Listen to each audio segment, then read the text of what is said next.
welcome to the Monsterists of Mondays. The Monsters? Why do you think I'm happy right now? Because you're really excited to review this? Yes, but also one other reason. What is it? Because we're done with this fucking franchise. Because there's no more Howling movies. Guys, what the fuck? This franchise is horrendous. It's awful. You've got one good film of 8. They had 8 chances. Yep, but then they had 7 chances after the original to get anywhere in the vicinity of the original. And they were like, no way. Like, we're just gonna fail. Like we've talked about on here that most recently I feel that sequels are actually getting better than the original, and that wasn't the case of old. But if you look back in the history of horror franchises, every horror franchise has its peaks and its valleys throughout its sequels in the bigger named franchises that have a lot of entries in them. Whether it's Texas Chainsaw Massacre, Friday the 13th, Child's Play, doesn't matter. Go through any one of them. That actually have like name recognition to them. Mm-hmm.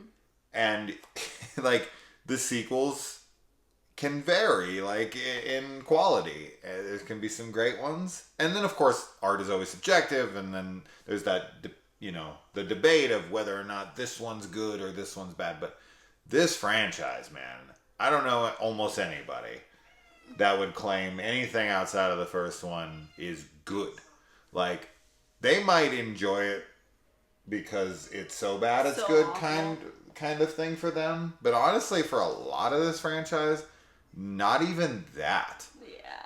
Now, no. We're going to have a good time talking about this one because to me, this is a so bad it's good to talk about. Mm-hmm. This is not a so bad it's good to watch. Right.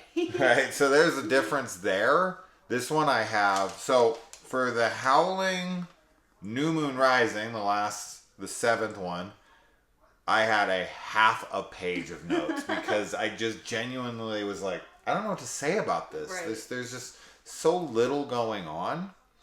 This one's remarkably, terrible in the sense that it isn't just a failure of a film as far as, story and characters and all that.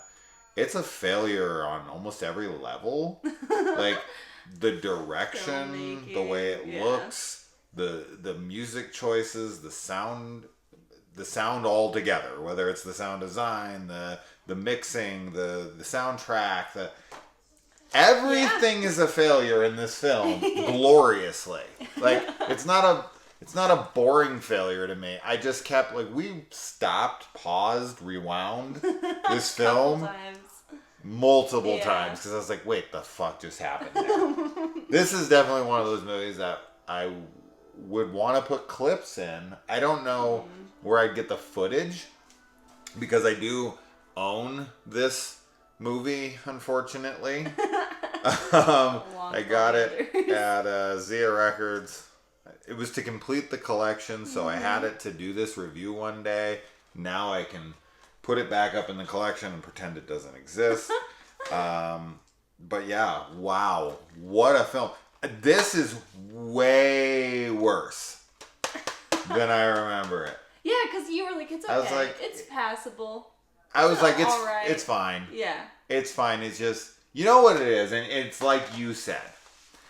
It's after the quality of the production value of the last couple, especially the last one, which looked like oh my gosh, it was a student film for students that weren't taking film. Right.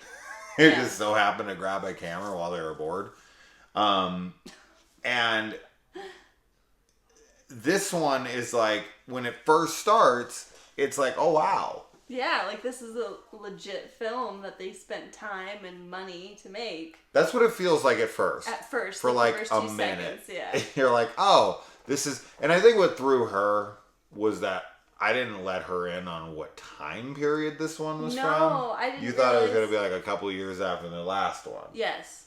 And the Yeah. last one's in the 90s. I want to say like early 90s. This one's 2011. Yeah. Which is a huge jump. Yeah, it's a big jump. It's huge. And it has that like it's the modern it's a modern film, but like I don't want to say cheap. I want to say that there's no talent behind the camera. Like I feel like they had a budget to a degree, and that just no one was competent. Yeah, that's what it feels like. There's so many different levels. I mean, like you were saying, like the direction, the acting too. Oh my God. Is real, and part of it isn't even the acting, maybe, but the writing and Both. the dialogue. Both. It's combination, but it's a lot so of the awful. a lot of the film feels like first takes. Yeah. Where people were like trying their lines out, and then the director was like, cut, print it, moving on, and they were like, wait, no, that wasn't my take. That was just I was just practice feeling it run. out. Yeah. It looked like a table read with people who just got the script, and they were just like trying something. Like, all right, let me try this way, and then you do that, and then you go, and you watch a daily of it, and you're like, oh no, that doesn't work. Okay, how else do we do this? And the director's like, no, we're gonna keep that. And you're just like, We have 2 days to film. you're like, wait, what? I spent the rest of the money on cocaine, 100. which me and the crew have been doing day and night. So half of them are gonna be here, kind of trying. Cocaine. Yeah, they're gonna be all binged out. Really so. gonna translate into the action sequences. Just you wait. So, all right, getting into the film itself. So, this one is actually based on a book, the Howling 2 book. Now, whether it follows that book or not, no fucking clue. Why they would put that on there and it have like no relation to the book. It happens, so you never know. But I don't think that... I know that the Howling movies, to some degree, say that they're following the books. I was gonna say, like there's 1, 2, and 3. I think there's only 3 Howling books, and they kind of bring it all up of them though say that they're like inspired by the books based or on based on the novels or whatever. Based That on the- doesn't yeah. mean at all that they follow any of the story in the books. This isn't a series of horror novels that I possess, because I do own a fuck ton of like books that were adapted into horror movies, or that were adapted from horror movies. I have The Omen, and I have all these different things. This is just not one I have. Otherwise, I would have definitely looked through book 2, just skimmed it to see if like it took place in a school and that the characters' names are similar and whatever. But man, it's such an epic failure, and we're gonna get into it. So there's this red circle in the movie that keeps getting drawn. One draws it after death, I guess. I don't know. The mom dies, and then the red circle is drawn in blood around her. Now, she doesn't die, but she is unconscious in that moment. It also So who the hell drew it? I don't know, but it appears on their neck too, right? Like, Yeah, if you're like in the pack. they have it, so it's like their symbol. Yes. I guess, but They don't really make mention of No, what it they is. don't Like, explain we're the it. red circle I gang. guess like circle, pack. I'm assuming it's like the blood moon? No? Oh, maybe. But it's not a blood moon in this. It's like a blue moon, right? Yeah. They're like the rare. Well, yes, beautiful moon. in this movie, yeah, it's the rare blue moon. I mean, what that does, I don't know. I don't know. But it's rare, It's and they're super rare. wolves, Ow. and they seem to be able to change when they want. Yeah, so- I don't know if the moon has anything to do with it. But maybe they're stronger on that night, and that's when they can change him. I'm assuming that's what it is. They say something, maybe. We were really paying attention to this one. Yes. I kept actually legit telling her to stop talking for us, like, every once in a while, because I was like, no, I'm paying attention this time. I'm not going to be like I was last night, talking about Evil Dead Trap, being like, wait, It's what? in her? What? Wait, what? No, I'm paying attention to this one, and I still was like, what? The fuck is going on? And that's just sloppy storytelling. Like I've said before, there's plenty of examples out there of storytelling that, and I think if you're paying attention, you should know what's going on, unless of course the mystery is on purpose, right? Like, we watched The Witcher season 2 recently, and in season 1 especially, there was a lot of times where I was like super lost and being like really trying to pay attention. And I watched a recap. We watched a recap video of season 1, and the guy was like trying to explain it. And he was going like through it, Nilfgaard and this and that. And even with just a breakdown and them telling us every detail, within like 2 to 3 minutes of that like 20-something minute video, I was like, what? Yeah. What the fuck is going on? It's very dense, you know. It There's is a lot dense. happening, But Game of Thrones is more dense. yeah. But the way they tell the stories, they focus more on characters and build their worlds out from the characters. And I feel like with The Witcher, they build their world and their characters around it. That's a good way to put it. And so, like, you get very lost. Things get muddled when you do that. And so, I never, and I've watched Game of Thrones a couple times now, I never feel lost watching Game of Thrones. I never am confused on what everyone's goals and who their allegiances lie with and who they're betraying and all that. I never am confused. When I watch The Witcher, I am fucking confused. Now, the second season, they are much more character-centric and focused. So I didn't feel as lost, but a lot of the stuff with like the Nilfgaard, elves stuff, I was like, what's happening? And so like, the point being is that with a story like this is a simple story. Yes. Right? It This is very simplistic. There's a kid who's in a high school, and his mother, who was bitten by a werewolf, is now the alpha leader of this gang and is coming to change him. Now, did he get changed by getting scratched by the ring? That has to have been it. But was he part of the gang? We just didn't know it. I mean, it makes sense that he would be, but I don't think is it confirmed that he is part of the gang? I don't think so, because later on there's some dialogue about how he already killed a human. Right, and that's the kid. And that's him. Right, so it wouldn't have been a werewolf, one of your pack. Right, so I don't know. He would have turned into a werewolf to defend himself. Yeah. If he was a werewolf, he wouldn't have just run away like he did. We're going to get to what he does. Yeah, he wouldn't have done that hilarious. if he could turn into a werewolf. So he's a human. But he turns by scratching with the ring, no? Like, he's a werewolf? Here? Or is it because he's 18 and it's the rare blue moon that he becomes a werewolf? How else does he become the werewolf?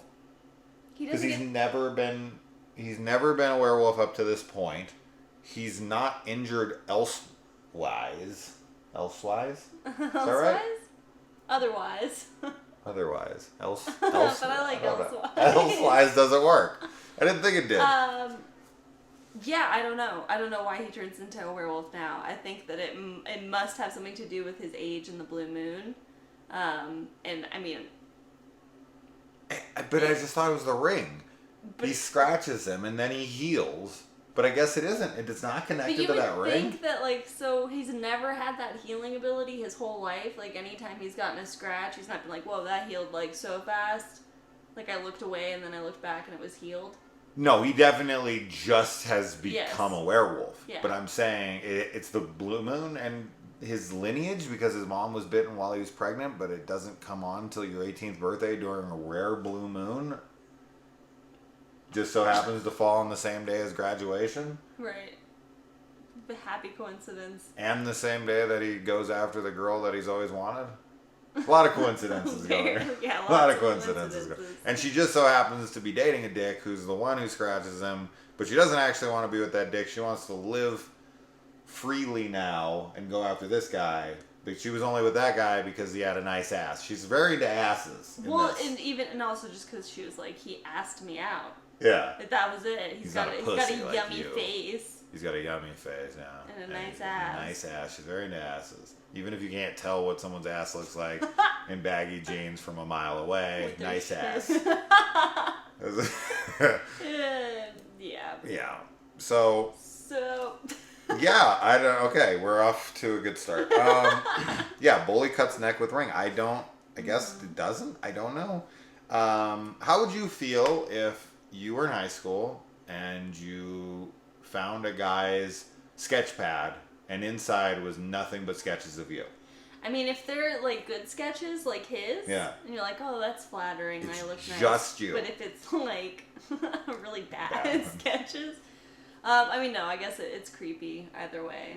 But we've talked about this before, how like if you're kind of into somebody and they're doing stalkerish type behavior, it's romantic. Sure, if you're into him. But if he's creepy and the sketches are really bad and you're like, I don't look like that. If he's unattractive. Yeah.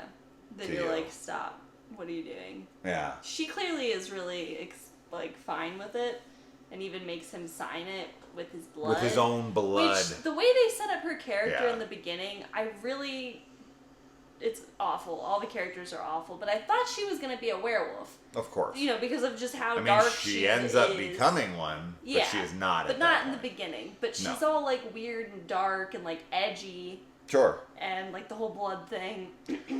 Well, she just doesn't act like, none of them act like actual high schoolers. Well, he goes to a party, which she invites him to, away from her boyfriend, because she's a cheating asshole, I guess. I don't know. Doesn't matter. So he gets there, and all the new cool kids, because, okay, something we haven't mentioned is this movie is clearly trying to cash in on the Twilight craze. Oh, 100%. That is 100% what this movie is. They had this, production company had the rights to the Howling, werewolves, right? And then you have the Twilight werewolf vampire thing going on.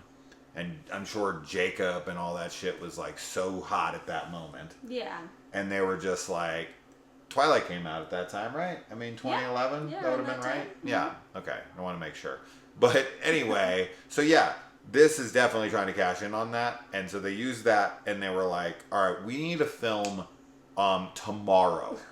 If you can write one, direct it, edit it, and put it together by tomorrow morning, then you can have this money. It's definitely meant to appeal to teens, and they don't make it sexy, though. Like, the kid isn't really, at least to me, he's not that attractive. He's not bad looking. He's not bad looking, but, like, his confidence issue is, like, a major point, like, character flaw that he has, but it's really awkward and not in a charming or endearing way. It's just weird.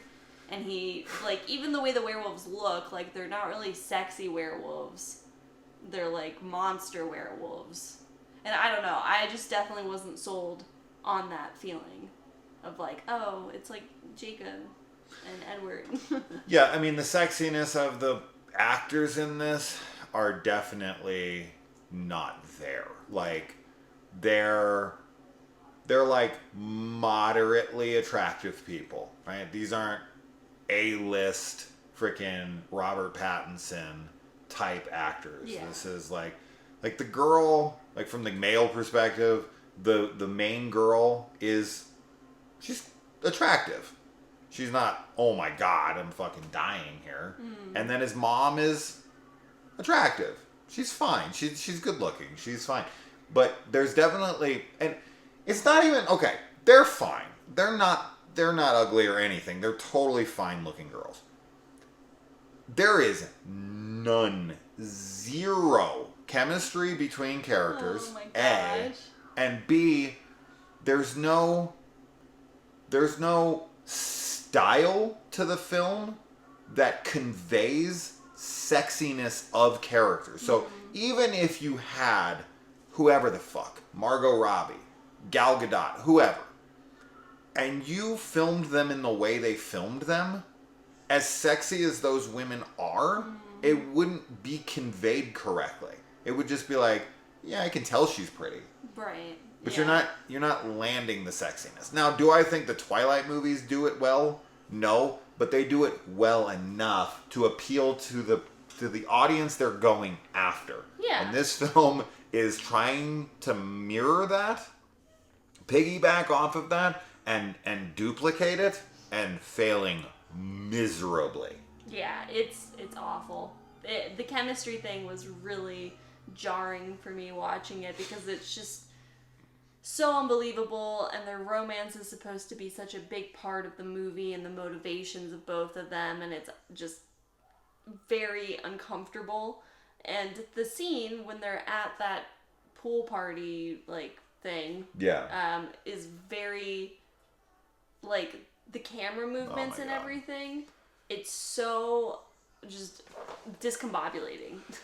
What was good about it for me in having watched it with you is that that's your generation. So this is your high school era, right? Like I was in fucking high school in the 90s. You were in high school in the late 2000s, like the 2010. 2011 right? was when I graduated. Okay, so perfect. So So this is 2011, yeah, they were and it's their seniors. graduating class. I was So a this is like senior. exactly when you were in school. Yeah. And you were just like, nobody acted like this. No. Nobody dressed like this. Nobody No. looked like this. Nobody. None of it. Nobody talked like that either. Yeah. It's definitely, the dialogue is so, it's like somebody who has never heard real, like, it's like somebody who was maybe in their like 40s who was trying to write for the kids of that time, but Sure. didn't have any kids of their own that were that age, or like ever hung out with kids that were that age. And they're just like, I've seen a couple movies where there's people of that age range, so I'm gonna just imitate that. But it was like trying to be mysterious, and the edginess is like, it's just trying way too hard. Do you know the popular meme from, I can't even remember what movie it is off the top of my head, but it's with Steve Buscemi, and he's dressed like a skater kid, and he like walks up to kids in school, and he's like, hey there, fellow Yeah, teenagers. That's what it feels like. It's so, because like, okay, Twilight has that kind of like dramatic, like melodramatic for sure, but it's still like, and I haven't watched the Twilight movies in a long time. I haven't seen all of them, but I haven't watched Twilight in years and years, so maybe if I rewatch this I'd be like, oh no, it's just as bad as the Howling Reborn. But from my memory of it, it was kind of romantic, and it was more of like what girls that age would have been into, as far as like, you know, the relationship dynamic, and especially the, you know, the drama needs to be there with like werewolves and vampires and like a romance, or at least in that like genre of teen romance. It perfectly appeals to its target demographic. Yes. Twilight. But this one does not. But it was 100% trying to. Even like his voiceover, I hated his voiceover monologue. The entire movie. And the actress that plays his love interest, because I kept saying I recognized her, and I guess the only thing that I saw her in before this was Ned's Declassified, which was a Nickelodeon show, where I think there's also like a voiceover where like the main guy, you know, is like talking about his thoughts and everything, and it's just awful. It's just awful. Yeah, I mean, I feel like, and he has done other things. She's done some things. Like everyone in this movie. I mean, the mom in this movie is Le Chiffre's girlfriend in Casino Royale.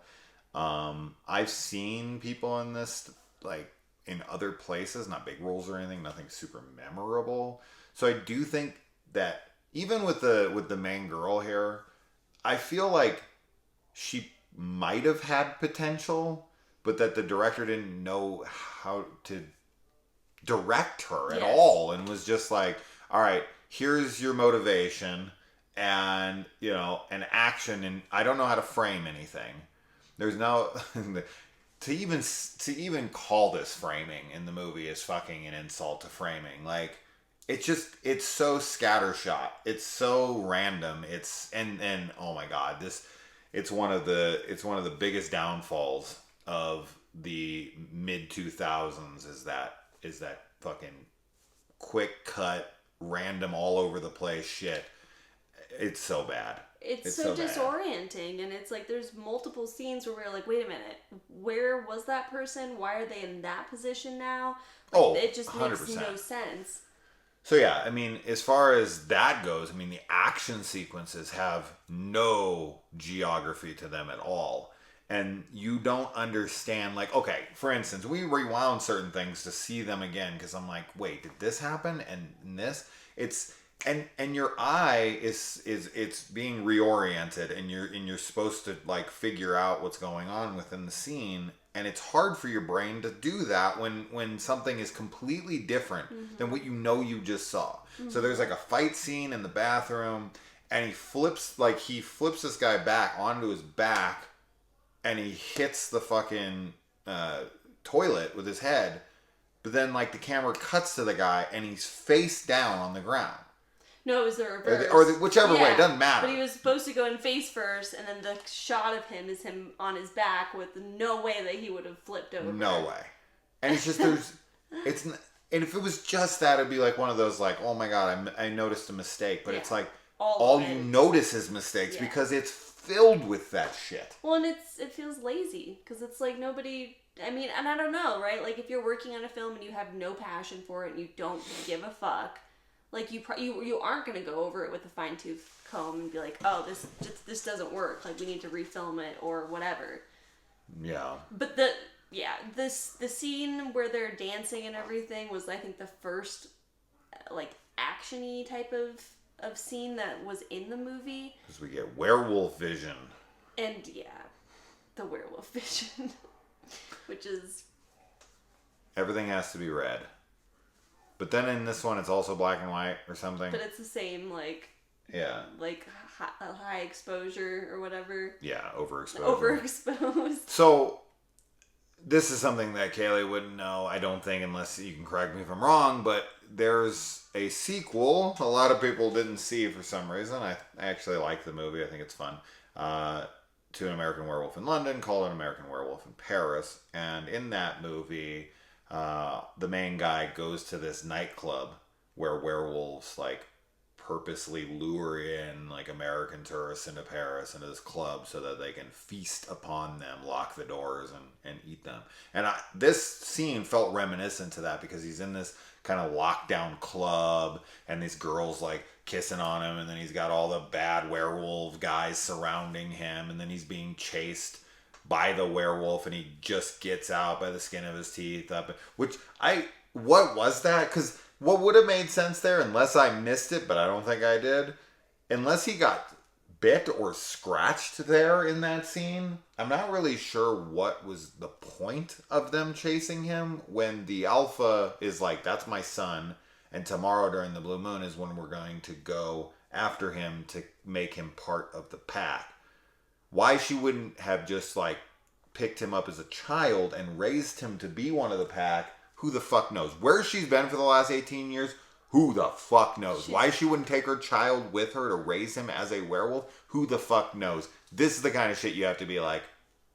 She's just a horrible mom. Just abandoned him and is like, now, oh, it's, like, convenient for me to come back into your life. What are the odds that you leave your son for 18 years and then you come back and you're like, hey... I want you to be a murderer with me. Let's go. And it just expects him to like walk off into the sunset with her. He's totally into this chick. So he says, you don't feel it in the movie. But they supposedly are into each other. And she just comes in and she's like, all right, ditch the bitch. Ditch your father. Ditch your life. You're just going to be a werewolf with me. Even though you've never even changed yet. I mean, at that point he had, but he didn't remember it. But let's just go. And he's supposed to be like, okay, Mom. Okay. Sure. There's no convincing. No. There's no like speech that is alluring. No. Or any kind of motivation for him to leave. It's just like, hi, I'm here. I can jump off a balcony onto the top of a bookcase. And you can be like, whoa. And I'll be like, all right, let's join forces. That scene, I mean, we definitely skipped ahead a lot, but I know, but... it's got a weird, like, sexual energy to it, too. Oh, yeah, sure. Because she's, like, rubbing on his chest, and, like, is all They're close animals. to him. Yeah, but, like, that also doesn't feel like it's supposed... Like, I couldn't tell if it was like that's what they were going for, like that she was somehow convincing him with like animalistic, weird incest energy, or Sure. if it was just I don't know how how she was playing the werewolf. But he's such a like, he has like no expressions. His emotion, like it's just I don't know. He's so blank faced. You're like, I don't know if he's gonna fuck his mom. I can't tell. Yeah, I can't tell. Like we probably could. Yeah. Like, so I'm not sure. I'm not sure what that was, but it makes no sense why he would just suddenly ditch his life. Because he seems like a smart kid and he's maybe a little bullied and like misunderstood, but not to the point where he's like, I would want to run away with my estranged werewolf mother. This film is like also trying very hard to stay within that age range of the target audience, which is the Twilight crowd, because this film has very little violence. While there is some cool stuff going on in the basement, that might be the only like semi-decent thing in the film, but outside of that, the film is super tame, super light, and then it also has like tons of like tit tease sexuality throughout it with no delivery of that stuff at all. It all kind of like gets going in that direction like you would to appeal to like teenagers, but then you're like, well, we can't show anything. They can't do anything. They can't actually fuck. They can't actually show their tits. They can't actually do anything. So it's like it's all just kind of cleansed. Like everything in this movie just feels like it's trying to be clean. And why? Like, I get it. You're trying to appeal to the Twilight crowd. It didn't work. It didn't appeal to anybody. No, it didn't. I forgot I was going to write something here that I couldn't remember what it was called. And I was going to look it up. Oh. And then I forgot about it. So I don't remember what that is, but it is what it is. We didn't jump up that much. We did have, though, there's a huge sin in this. Anytime you watch a movie that is trash like this and something that you love is in it, you're like offended. Which during the dance sequence, the Killing Moon by Echo and the Bunnymen plays while they're dancing, which is a great song. And I'm like, this has no business in this movie. Get this the fuck out of this movie right now. You don't get this song. Because like every other song in this is trash.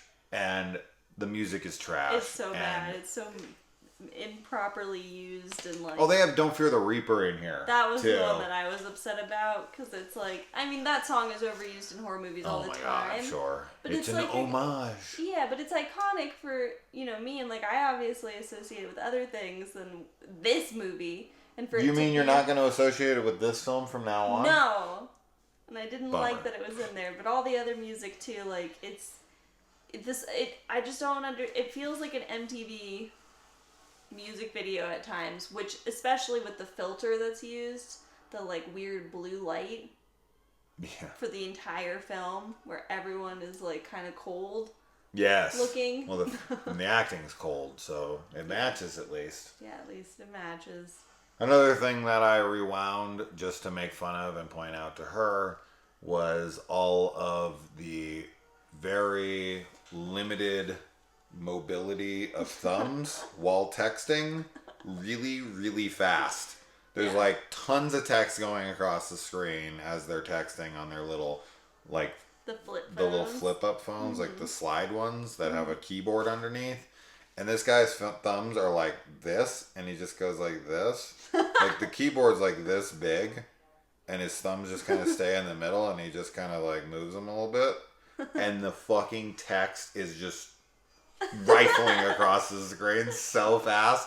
And I'm just like, man, he's good. He's so fast you can't even see his fingers moving. It's ridiculous. And then in 2011, she's like, hey, what are you listening to? Or he's like, what are you listening to?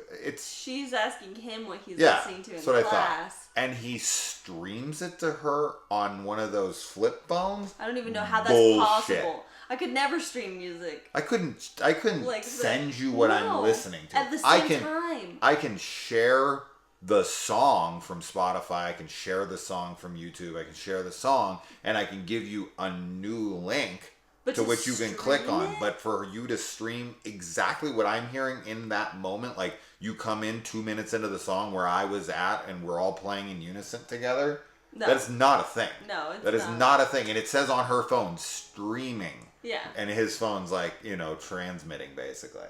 What the fuck is that? Doesn't happen. But then again, how many shows nowadays, how many movies, how many TV shows do this whole, group text to the whole school, yeah, the whole town, all at once. They're like, oh, you're sending the video of the guy molesting the kid or killing the person or what the fuck ever. And then it's like, send. Everybody, like, everyone's in the auditorium and their phones all start going off and they're looking at them. That's not a fucking thing. Why does this keep happening in movies? There's no such thing as there's no option on my phone that's like, send to everyone within a 500-mile radius. Yes. And then everyone's fine. I can just hear it lighting up in the apartment complex. Like, oh my god, it's the best dick pic I've ever gotten. It's not mine though. I just grabbed it off Google and pretended. Yeah, I just want to live. So anyway, it's during that bully chase scene, right before they get, after they get in the fight and whatever in the bathroom, with the disorienting geography. This fucking bully has a gun. No, hold on, because this scene is insane. What were you going to say? Does he get scratched in that fight scene? Because he's fighting a werewolf then. Where? In the bathroom? No, he's just fighting the bully.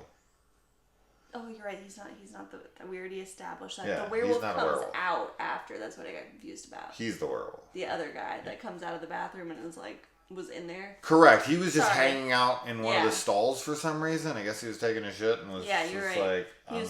I don't know. He was in there. Yeah, but he wasn't fighting him. Anyway. No. Sorry. Anyways, it's fine. So this guy has a gun at school. Now, there's so many things to talk about here. Number one, this school is straight up prepped for doomsday. Like any form of doomsday. Nuclear bomb, zombie attack, you fucking name it, this school's got protection for it. They have shutters that come down like blast shields for fucking like a nuclear fallout. And this building is 6 stories tall. The doors close like something out of fucking Star Wars. Like they have contained this building. But this guy is able to get a firearm into this school with that level of security.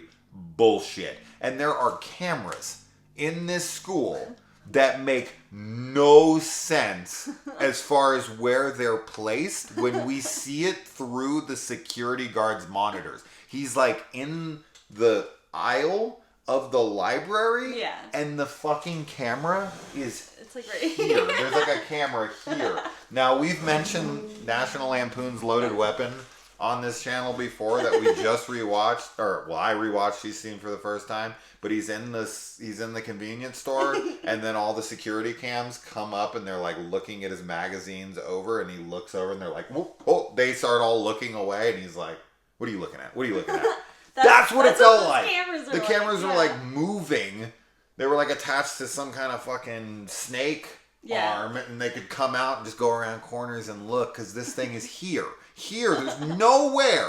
Because they show that when they're having their like sex scene, which is like a total tease of just him. It's not even a sex scene. She's like, oh, I'm gonna fuck you to prove that I'm not a werewolf. She like ties him up. Yeah. And then she says something because he gets a boner, I guess, and then she crawls off of him, and it's just like, that's it. And I think the security guard was jacking off to it because he was watching that. For a school that has so much security, they also only have the one security guard. One security guard. The single man who And there's also nobody in the library to notice students tying each other up, taking their clothes off, and possibly starting to fuck right there in the library. It's supposed to be graduation day, so I guess the faculty are just like... No, we're going to get to the faculty. We're going to get to the fucking faculty because it got some shit to say. This is insane. But staying on track here with this fight scene between the werewolf and Bully. the bully who's running away. He pulls out a firearm that somehow he has in this school. He fires it directly at the werewolf 4 times, and then takes a second to take his handgun, which still has at least 6 shots in it, and places it in, like, I don't know if it's a trash can or whatever the fuck it is. It's just like this little, like, plastic open container that's right next to him, and he takes the gun and he places it inside and then runs. Why? Why would he throw it away? No sense. A, you would not throw your firearm away when a werewolf's chasing you. B, if you did, you wouldn't care where it went. No, you'd just be like... You'd just be like, fuck it, and run. Which you wouldn't do, you would keep it. So why he places it in there. Now, I figured out later in the movie why he does that. It's because students would have found the gun, but our main character's gonna need that gun. Yes. And he goes and finds that gun because he remembers it from his werewolf memories. Right. Where he placed it, because I guess a gun just can't be laying around. But here's another thing, and I didn't even point this out to you. I don't even know if you thought about it, but no one heard 4 gunshots in a school with this level of security. Right. Where's the cameras in the stairwell? 4 gunshots. Now, granted, the security guard is being paid off by the werewolves, right? Or whatever, threatened. I don't know. He seems like he's being paid off. Yeah.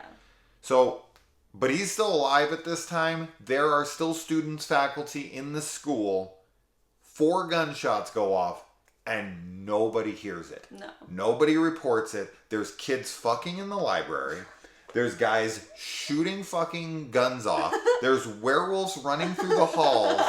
And there's security cameras, blast doors, and everything. And nothing's triggered. Nothing's alarmed. Then there's a guy who's shooting like a fucking like television series by himself in a church that's in the school. He was like telling the main guy, because he's his best friend. Yeah. He's like, I hacked into the city's computers, yeah. all of them. I'm gonna like take over the broadcast. Right, so he's running an illegal broadcast out of the church within the prison school.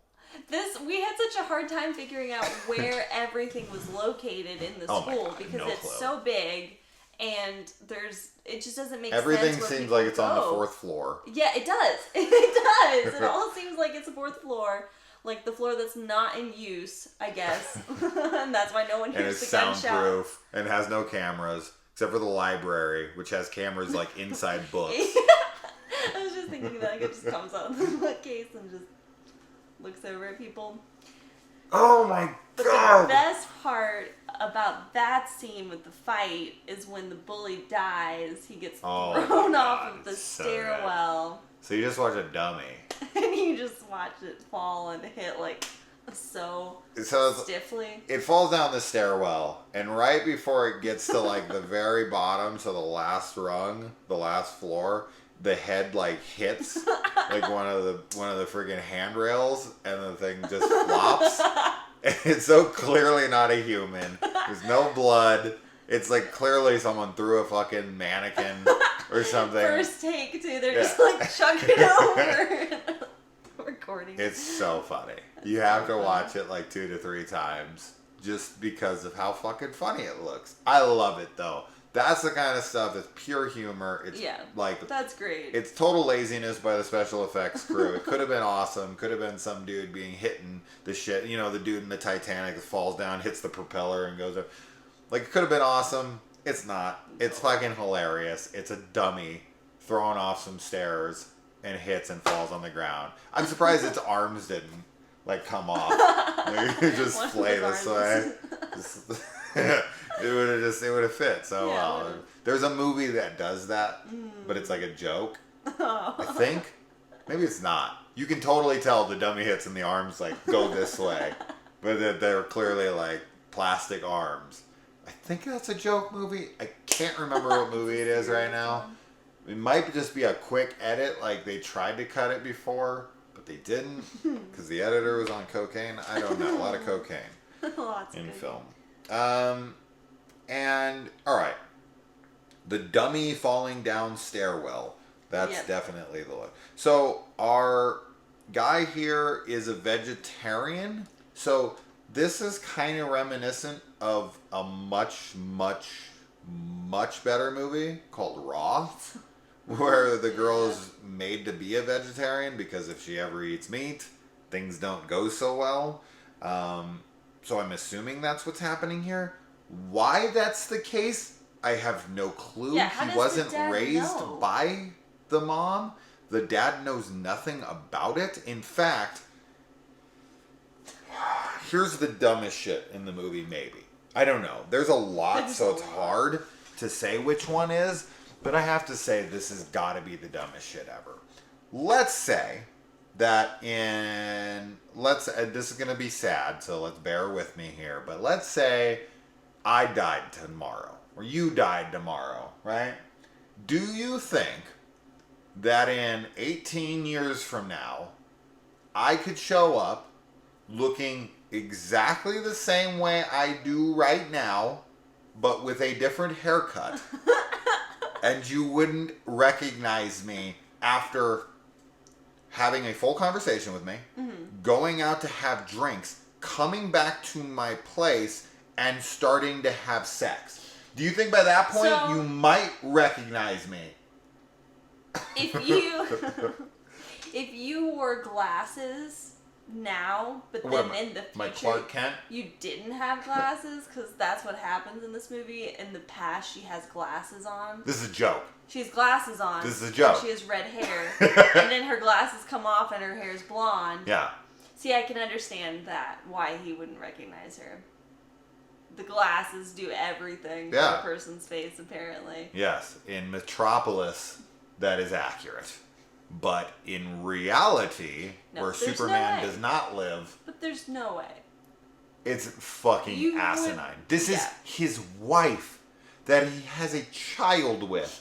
This isn't a one-night stand. This isn't some chick he knew for like a little bit.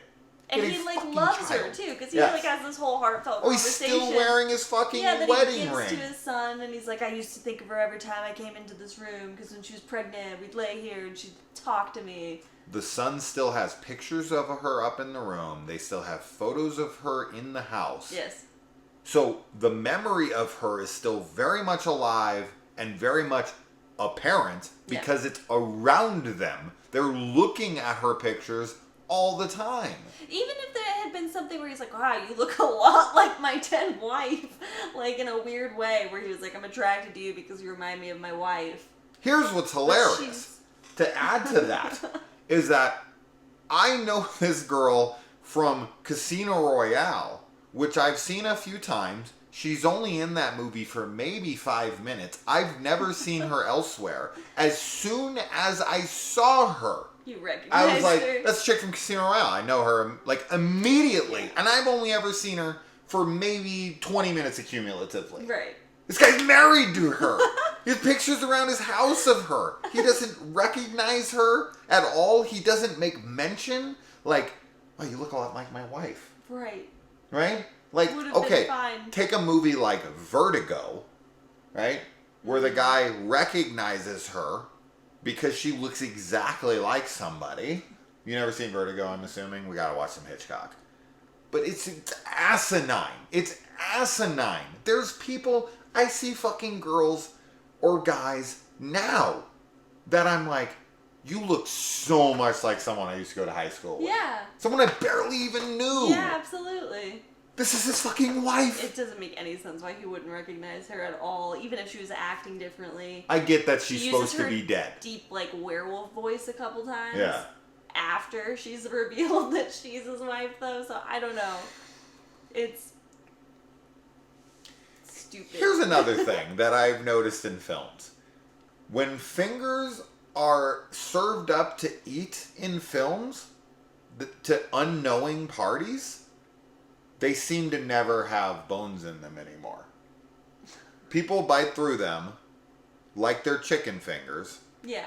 But with no bone in them. And it's like they cooked them with the ring still on it in this movie, by the way. The ring that may or may not have turned him into the fucking werewolf. I don't know. I think it was the Blue Moon. I don't know. Whatever. Maybe his mom had to fuck him to turn him.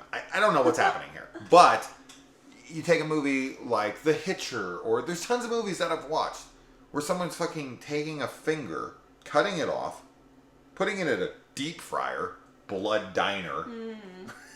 Now, Blood Diner's a joke movie, so that's to be expected from that film. But in this film, they're being serious. And he bites into it, and it's not until he hits the ring that he's like, oh, what is this? What about the bones? Well, supposedly you could bite through a finger like a carrot. Like if you actually, use the force that you would chew on a carrot stick with, you could bite through a finger. But you wouldn't be able to chew the bone like you would a carrot. Even then, you would still like it's supposed to be a hot dog. This is what he thinks he's eating. He thinks he's eating a hot dog. A hot dog is not crunchy. No. It is soft. I shouldn't have to explain what a fucking hot dog's texture is like to any of you. Not crunchy, soft, yeah. He's never eaten a hot dog before. But he's a werewolf. How? Oh yeah, he's never eaten a vegetarian. He's like, man, these are crunchier than I thought. Weird, yeah. But there's no sound effect of crunch. No, there isn't. It's the sound effect of someone eating a fucking hot dog. And hitting the ring. That's what you hear. It makes him pause. I don't know. I don't know. That was a really stupid scene, too. So then his friend comes in, because he's the werewolf expert. There always has to be some expert here. He's not even an expert, though. He has as much expertise as someone who's heard of a werewolf once. Yeah, he's like, oh yeah, I know what a werewolf is. I've heard of those things. So then he asks him, like, how would I know if I'm a werewolf? And he's like, oh, you'd have to fucking... Now, he says you would have to try to kill yourself, and then if you healed, you would know. No. You could just... Because he knows he got... Okay, there's so many dumb things here. So, here, this is stupid. He was just cut on his neck not a couple hours ago. It is completely gone. There is no trace of it at all on his neck. So that should be proof alone. So the guy would be like, oh, if you get cut and it heals, you're a werewolf. And the guy's like, oh, I got a cut earlier. I would remember that. Yeah. There's nothing here anymore. Oops. I'm a werewolf. I guess I'm a werewolf. Secondly, now the guy does say, try to kill yourself. This is unnecessary. This is unnecessary. So instead of slitting your wrists in the off chance that you're a lycanthrope, okay, like the odds of you being a werewolf are pretty low. Yeah. So if you want to find out if you're a werewolf, go for the finger. Go just slice here or maybe the top of the hand here, because fuck, the fingers suck. When you cut your finger, trust me, I'm a hairdresser, and you move it around, and it's always open, and it's always hard. But top of your hand, or maybe even right here, there's not a lot here. I mean, it'll take a little bit. It's way more annoying here. So if you're gonna cut yourself and you want to find out if you're fucking gonna heal, you just go, or you just look at the fucking cut you had 10 minutes ago that's already healed. Look, it's gone. But he slits his wrists. Yeah. Okay, I'm either a werewolf or I'm a statistic. Those are the fucking two options here. Yeah. I'm either gonna die or I'm a werewolf. I don't want to be a werewolf, but if I'm not a werewolf, I'm gonna die. He's supposed to be the smart kid too. Pure nonsense. This scene is pure fucking nonsense, and his friend not only allows him to do this, but decides to film it just in case. Just in case what? He's supposed to be the comedic relief of the film. Yes. And it's not. But let's run through the scenarios of just in case. The just in case you're a werewolf is 0%, but in this reality, I guess it's a higher percent. But it's real close to 0. The odds that you just filmed your friend committing suicide in the nurse's office are really, really high. Way higher. And you should probably not let him do that. No. Or amend your rules and say, hey, maybe go for, I don't know, the top of the arm. Let's not start with the veins in the wrist. Let's start here, see how it goes. Yeah. And then we'll make our way towards more vital areas. Yes, 100%. What is the writing? I don't know. Did they try? No, they didn't. Anyways, we were having a fucking good time with the date, and the guy being like, can we just skip the first date? And it becomes this joke of them going back and forth of like, why can't we just skip to the third date? What about the where, fourth date? You know, we have sex and it's terrible, and then I try to make it up to you. Why don't we skip the fourth date? And then her and I just kept going with that for like fucking another 5 minutes of like, why don't we just skip to like 10 years from now when we hate each other and we're bored and we're thinking of other people while we're fucking. Like, where are you going with this? So ridiculous. It's supposed to be, again, like they try it's and supposed make to be it witty sexy. dialogue. Yeah, and witty. Yeah, and it's sexy, not. yeah. And if you don't, like, I think if they had chemistry, if any of the characters had chemistry, maybe you could overlook it a little bit. But because they don't have chemistry and the writing is bad, it's just so cringy to watch. Sure, could you make that joke work? Sure. Yes, absolutely. They're great people that actually look like they're attracted to each other and know how to, to deliver their lines that in a good way. Yeah. What's funny to me is that he denies the date with her because he's still grieving over his dead wife, but then he takes it in irony that it is actually his dead wife. You're like, bro, it's your wife. You should just date her. Which would be ironically cool if this movie wasn't terrible. All right, moving on. Doesn't recognize wife. Library cock tease. Music mixed too high or at wrong times. 100%. Yes. There's a lot of times where the music just starts singing really loud. Like there's a fucking dialogue over this like vocal, I've said this a million times before. Now it can work and I've seen it work, but rarely. If you're gonna have important dialogue, don't then add songs with lyrics over it and mix it so high that they're blending together. Yeah. Especially when it's a known, recognizable song like Don't Fear the Reaper, to which you know the lyrics, so you're going to be slightly singing them in your head as they're doing it, even if it's some new rendition of it. Sure. And you're going to be like, oh, what are they saying? Oh, I don't give a fuck. Yeah, I'm just listening to the music. Yeah, it's super frustrating. It breaks like every fucking sin in the book. Security camera angle. Yeah. Okay. So the security guard in this is, being somehow paid off, compensated, whatever, threatened by these werewolves. He doesn't seem threatened. He seems like they owe him something. Doesn't matter. Anyways, there's a flat screen monitor that he's watching everything on in his command center. That he didn't notice all the other things that we had previously mentioned. But maybe he looked past them because he was being paid off. Doesn't matter. He watched the kids fucking in the library. He didn't do anything about that except for jerk himself off, I guess. And he didn't really say anything, so there's not much to jerk off to. So, poor guy. So, in that scene, the werewolf comes in to, of course, kill the security guard, which they could have just done anyway. Yeah. Like, why not you get rid of him? Yeah. What does he need to do? I guess... Because, okay, I'm trying to stay on track because he doesn't even lock the school down. No. Before he's killed, the school goes on lockdown randomly. And it's as the kids are trying to leave the school and they go to run up to the door and the fucking shutters and the door all close at once. For what reason, I have no idea. Because they already jumped through the window and they were outside. And then they got But back then they in. came back inside for some reason because the guy was chasing him, I guess. And then they're back inside. But then the security locks down. Even the security guard got killed like an hour ago. So why the security guard? On a timer. Yeah, I guess. He just said, he's like, this time, close the school down. And it just so happened to be the second they were running up to the door. It's convenient. Yeah, it's fucking convenient to say the least. But anyways, where I was going with that is... Flat screen TV. Flat screen TV. Security guard gets thrown head first into a flat screen TV or monitor that's this fucking thick, that's just up on little legs like this, smashes his head right into it, and that monitor doesn't move at all.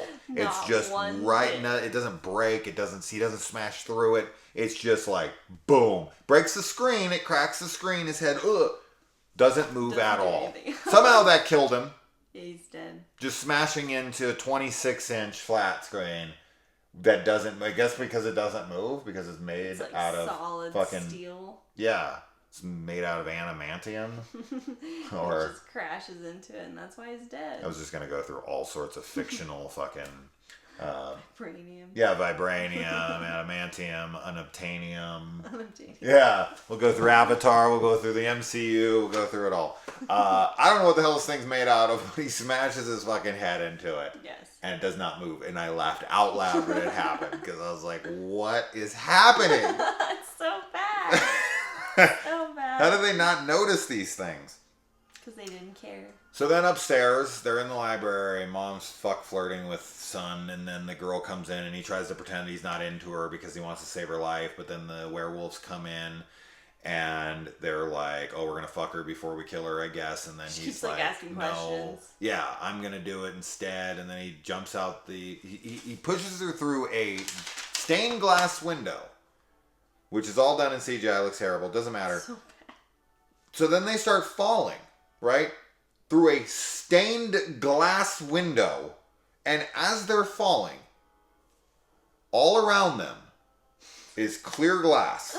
And as they hit the ground, it's nothing but clear glass all around them. No staining on any of it. No staining. There's no color in this glass at all. Any of it. Nope. They make the purpose to show these beautiful stained glass windows that they jump through. And then all around them is nothing but clear glass. What? Like, this is the kind of stuff, like, when you have the effects team, or if you have, you know, the people who are on set for continuity, or you have the people who are there for whatever, and they're like, all right, we need glass for the shot. They jump through this stained glass window. Okay, get me glass. You would think these people would be like, all right, stained glass. Like, we need to get some blue glass. We need to get some red glass. We need to get some green glass. And we throw that all on the ground. Yeah.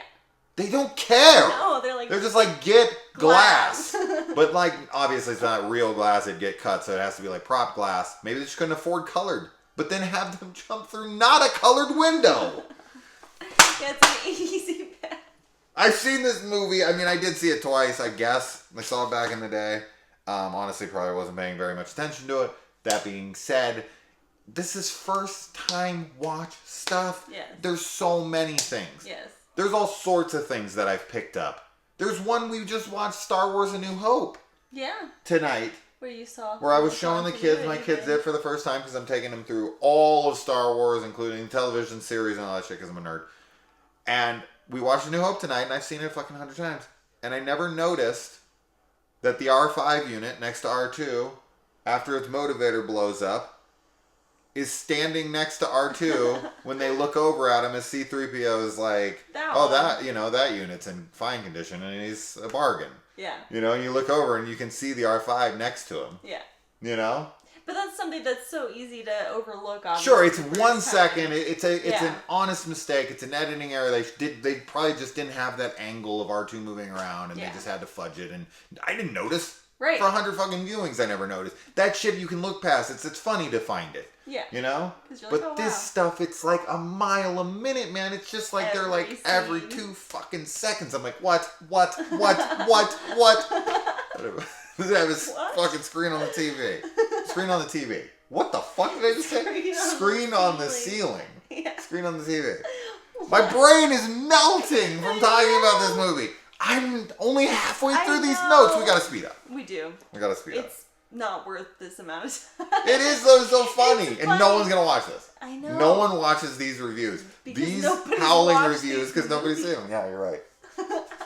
If only people only really give a shit about like Halloween, Texas Chainsaw Massacre. We do those. We do like a ranking list. It'll get a fucking 3,000 views. But if we rank the Howling movies, nobody cares. Fucking fake horror. How do I rank it? One, the rest.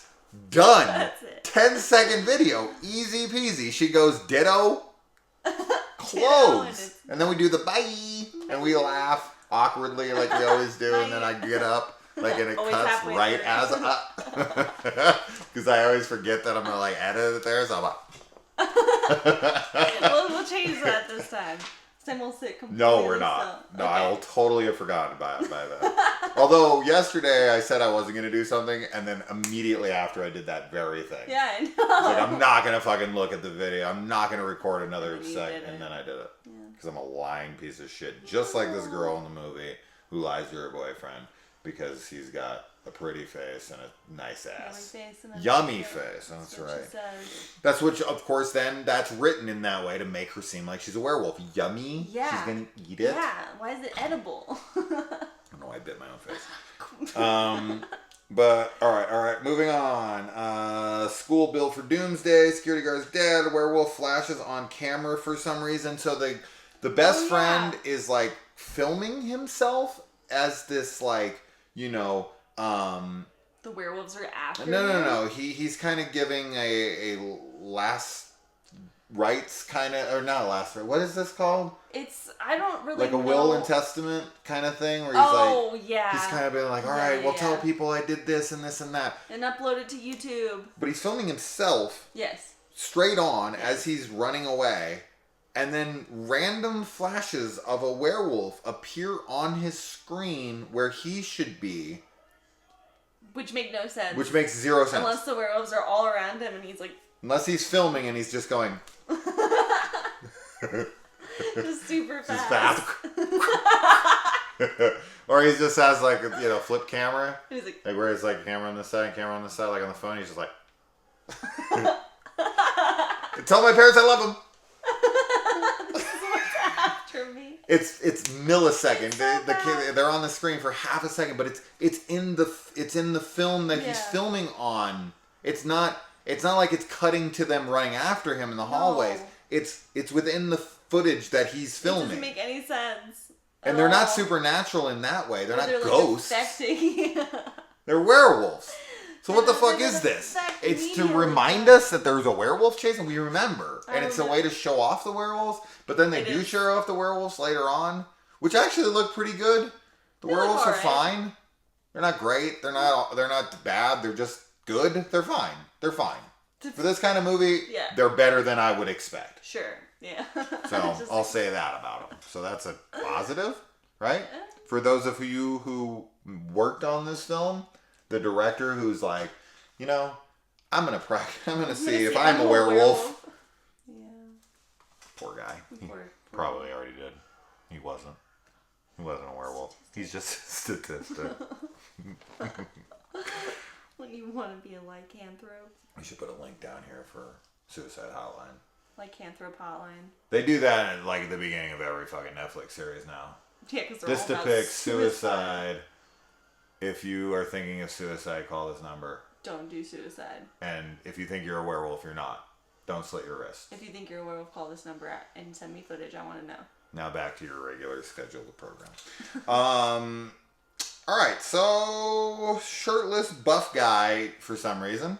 So they put the buff werewolf in the front, and then the other two guys are kind of in the back when you can't really see them, but you can tell they're shirtless. But then when you see them in a later scene, you realize why the one guy's in the front and the other guys are behind him because they're not buff. They're not buff. And then the main kid is not buff either. No, but then his friend is like when he's in the nurse's office, he's like, "Well, you've been working out." I'm like, I want to know what he looked like before.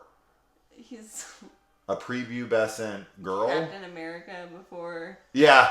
He's that. A prepubescent girl. Yeah. Yeah. Like, he's so frail looking, but he's like. He stops. Yeah, mid. No. Like, whoa, bro. No, there's only one buff werewolf guy, and he's really dumb. Yeah, and he gets dispatched up really quick. You would think that was the one you would keep. Yeah, to be like the final boss before the alpha. Sure. But he's not. He's like the first one to die. No.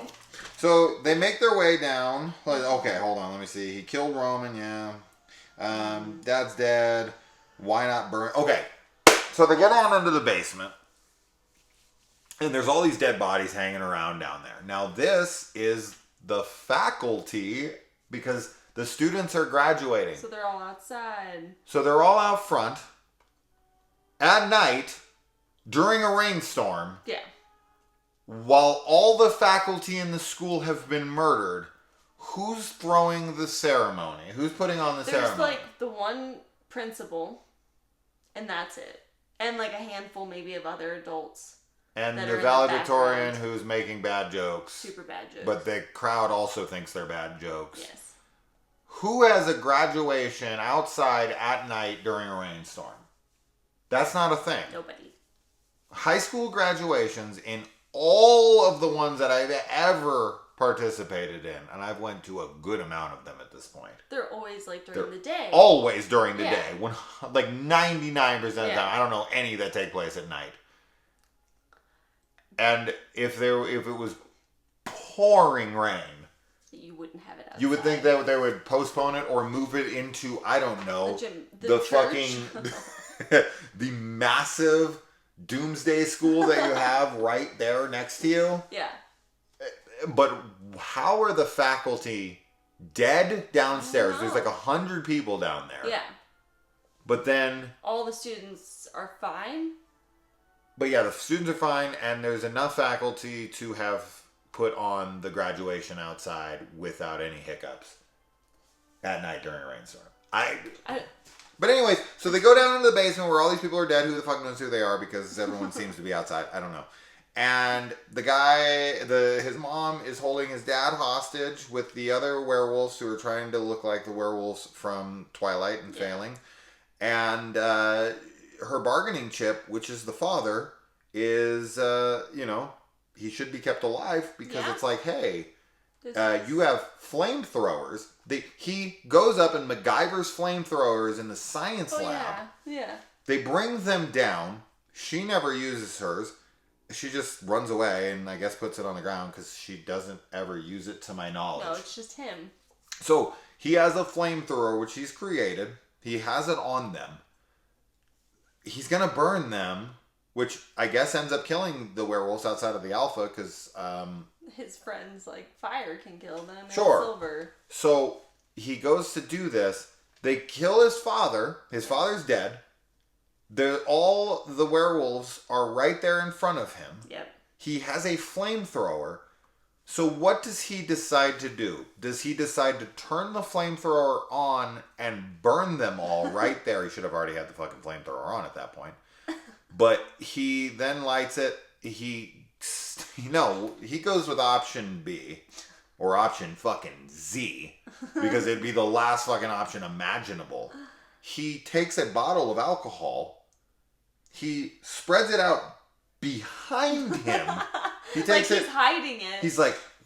They're like, what are you pouring? Why are you pouring water? Why are you pouring alcohol onto the water and blood that's on the ground, which would dilute the alcohol to not even really burn all that much, but it somehow still creates a wall of fire. I don't understand this. But it does. Because the girl falls into blood. Yeah. But then he picks her up, and when he's picking her up, you can clearly tell what he's picking her up out of is clear water. Water, yeah. But when she's in it, it's like the descent. It's like blood. When the girl comes up out of the pool of blood, and she's covered in it. But then when he goes to grab her and pick her up, the liquid she's coming out of is clearly clear water. It's not even water that they threw red food coloring into. It's just clear water. And you're like, wasn't that blood a second ago? Yeah. And it's everywhere, enough for her to fall into it. But then they're next to it. He pours it all around him. Steps back over the alcohol, probably getting onto his own feet. Yes. And then lights the alcohol on fire, creating a firewall between them to burn them, to kill them, or to give them time to leave because he doesn't want to burn them because it's his mom. But she just killed his dad and he wants to kill them. Yeah, I don't know because he runs off after her. Yes, and then after his girl. and then to add, he creates this firewall. Yeah. Not a internet firewall, but an actual literal firewall. Runs to find his girlfriend. And when he gets there, the buff werewolf guy is already there. Yeah, who knows how he gets there? How did he get there jumped before him? Over the fire, ran really fast. Granted, he's a werewolf, but why would he change into a werewolf? Run some alternate route that he already knows. I mean, he learned the layout to that place much faster than the grandpa in Troll 2. And this place is much bigger than the house that they're staying in Troll 2, which is comprised of like 3 bedrooms. And he can't figure out which one is the son's room and which one is the daughter's room. It's really hard. I'm still trying to figure the layout of this house. Jesus Christ, that movie's amazing. And so somehow the werewolf's there, but he isn't in werewolf form, so No. I guess he turned into a werewolf, ran to her, then turned back into a human so that he could see him and then turn into a werewolf. It's like, I want you to know it's me. This is the werewolf Yeah. that you're fighting. I'm Buff Werewolf. I'm Buff Werewolf. Get ready. I want you to see how ripped I am before and after. I don't know what's happening here. How is he there before him? No, it makes no sense. It makes no Why sense. wouldn't he burn them? Why would he not just light them on fucking fire? Why wouldn't they straight up McCready thing fucking flamethrower, you know? Actually, the first flamethrower I think is Childs is holding. It doesn't matter. You get what I'm saying. Flamethrower the damn them. Yes. That's the only option. Why and would he you chooses not that? This is so angering to me. Why would you create a fucking flamethrower to light alcohol on fire on the ground? And they do that with a match in movies. Yeah. A match. He creates a flamethrower to light weapon. alcohol on the ground. Yeah. Use a Zippo! They wasted all that time with him just showing off his science skills. To use it to light alcohol on the ground, which you could do with a fucking rock. You could smash it and create a spark, and it would light the alcohol. Why do you need a flamethrower to light alcohol? You don't. You don't. You just don't. We got a fucking long. I gotta check this time. An hour and 17 minutes. We're an hour and 17 minutes into the Howling Reborn, and I am not even. I still have almost a full page of notes. We can't. We could.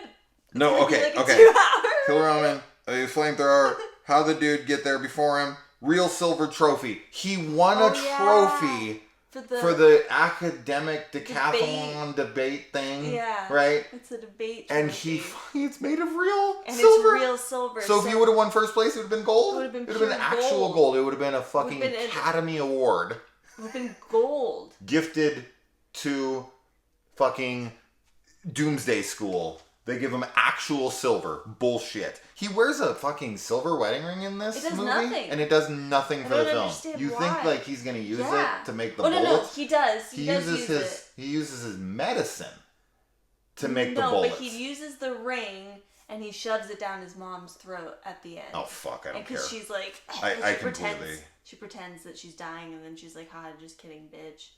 Oh, I'm the alpha. Got it. She's okay. Like, goddamn right I am. Okay. Right. I didn't realize he jammed this. I thought he put his dick down her throat. That's what she wanted. All right. But so yeah, I already talked about that. Least hot sex scene, 100%. These guys, the main characters, are supposed to be having like a sex scene in the classroom after all this. It's not sexy at all. It doesn't work.